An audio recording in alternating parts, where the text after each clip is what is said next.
Hey guys! Welcome back to Italy. I feel like we always do this with our hand. I do this. I do this.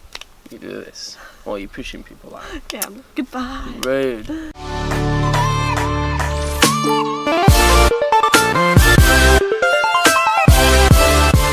Well, welcome back guys on our YouTube channel. And if you're new, I'm Ricardo and I'm Coral. And I'm Italian and she's English. We're married and we make videos of cultural shocks between the Italian and Italy and England. This time we come to you guys with this video where we are going to talk about, since you should probably know by now that we're moving to England, and we're going to tell you all the things that Coral learned or didn't learn from the Italian culture while living in here for like 3 years. Yeah, so I will have been here for 3 years to the date. We're going to talk about some of the things that I have learnt since living here, and also it's kind of like a video about how the Italians are compared to the English, and there's lots of these comparisons. So let's just start from the first. Yeah. The first one would be how to be impatient. When driving a car, not that I drive a car, but I've learnt a few things from sitting in the car. When to honk your horn at people, which is basically all the time. Whenever you're coming up to like a crossroad, honk your horn in case anybody's just zooming across.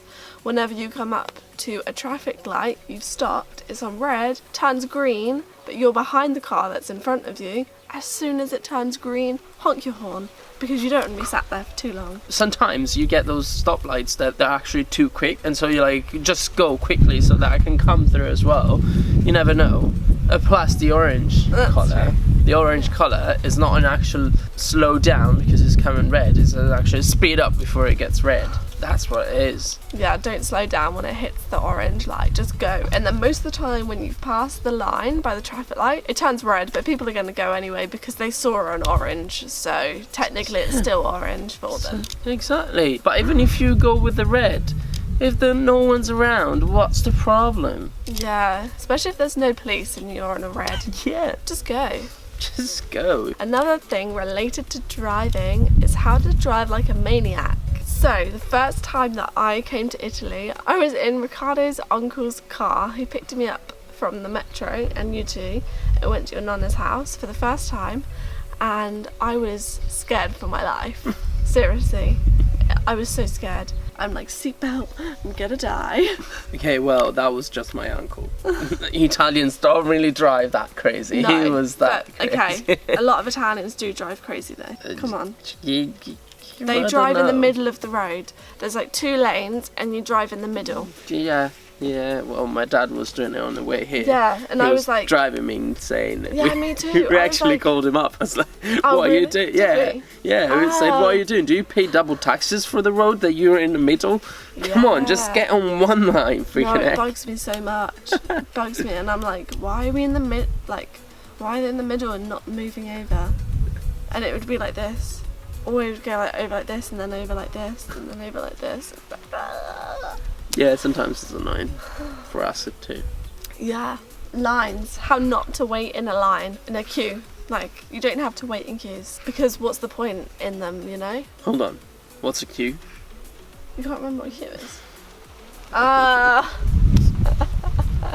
She can't even get jokes, guys. She can't even get jokes. There's no such thing as first come, first served, right? It's like, what do you call it, like all for all or something? That's just the law of the strongest. Yeah, the strongest person wins. If you fight your way to the front, good on you. Or the smartest. You just need to be smart. You just sneak in front of people and they don't even see you. You're like, oh, I've been here forever. You came after me. Or also, there are no queues, especially if there is a buffet. With a buffet, food, no queue at all. Just Italians already know that because you want the food, so you just dive for it. Just literally, it's going to be like a crowd of people like this. Somebody's going to be behind us, and then they'll just like push through like this. We said it multiple times in our videos. At our wedding, we had a buffet, and all the English were in a queue while all the Italians were around the table. It was so funny. I looked at from far. I was like, "Oh my goodness, that is ridiculous." Yeah, that's true. Our wedding was like, you could just tell who the English and Italians were. Yeah. Since living here in Italy, I've learned how to cook Italian food. Not everything, but at least I've learned how to cook something, like pasta. Oh yeah. I could cook pasta before, but not the proper way, apparently. You don't even cook in England. You just shove everything in the oven or the microwave.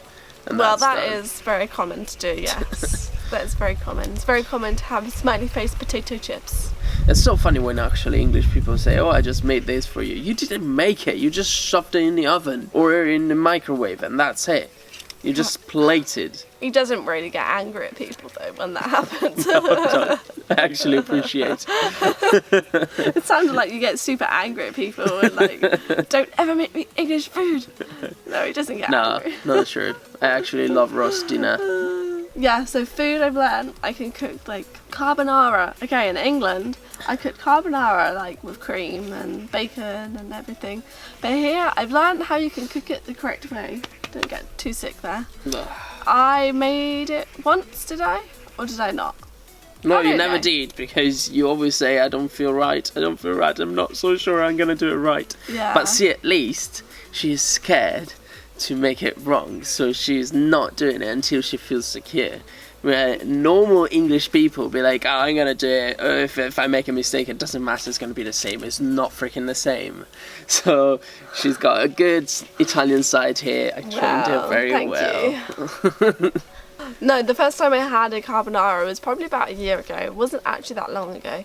I mean, I like it, but it's not like my favourite food ever. Especially it's got meat. But- But you like cacio e pepe? Yes, I like cacio e pepe. Let's not go into this. Is like a whole new like video. Italian food. Another thing, running for buses. You have to run for a bus because you don't know when the next one will come. Everybody does that. Yeah. You have to. I've never run for a bus before until now.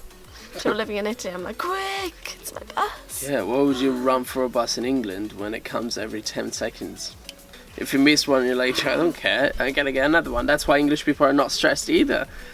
They don't even know the stressfulness of just waiting for a freaking bus that never It's very comes. stressful. So once you get on the bus or on the metro, you then have to run again, but this time for your seat. And people wonder, why are we so skinny? We run all the time. Yeah, from like here to there. Buses, seats, especially seats, you actually need to make a fight, don't you? No, yeah, seriously, some people like fight. And one thing that really bugs me, this is one thing that I will never learn from the Italians because I do not like it, is how they're not very courteous, is that how you say it? Cautious? No. Okay, where they're not like very kind at giving up their seats to people. Okay, when they're a bit selfish. Yes. So if you can clearly see that there is a pregnant lady or an old person or somebody with some kind of difficulty in front of you, they don't stand up. Do you do that in England? though? No, we stand up. Even for ladies, you stand up. Everyone. Everyone. Because some people sometimes say, "Well, it's not like that, it's not like England is perfect, sometimes they do these things as well." Because you remember that video where I said that people don't get a shower when they go on transportation in Italy. Oh, it yeah. stinks. And in England Yeah. it's not like that. And people say, "That's not true, I've been to London and I've smelled really Okay, bad yeah. people." I can understand in London people probably do smell. But the thing, guys, is And in England, London, anywhere. there are like just a fewer English people. There are not that many English people in London. It is very multicultural there. So yeah, that's one thing that I will not learn from the Italians. To give up your seats, well, Italians are crazy for their seats. They pay taxes on it and they want their seats. You actually just pay a train ticket on it. Well, But you okay. get taxes in that. There are so many things that we could probably continue to talk about, but I feel like we'll probably be here for half an hour. And maybe a video that lasts half an hour isn't very enjoyable. Definitely not, even if it's us in it. If you want to see a video for half an hour, let us know, but I'm sure you probably don't. Thank you for coming over and watching us and learning about all the things that you can learn in Italy by living here or coming on holiday, things to be aware of, blah blah blah. There are so many things So many things. to learn. So guys, don't forget to subscribe to our YouTube channel if you're new and click that bell so that you will get notification when And a our thumbs up. new video will come out. Yeah. Leave a like. There's something flying around me. If you like the video, leave us a thumbs up. as Cora said, and also the Instagram account. Just come and follow us, all the details are in below, and we will see you in our next video. Yes guys, bye.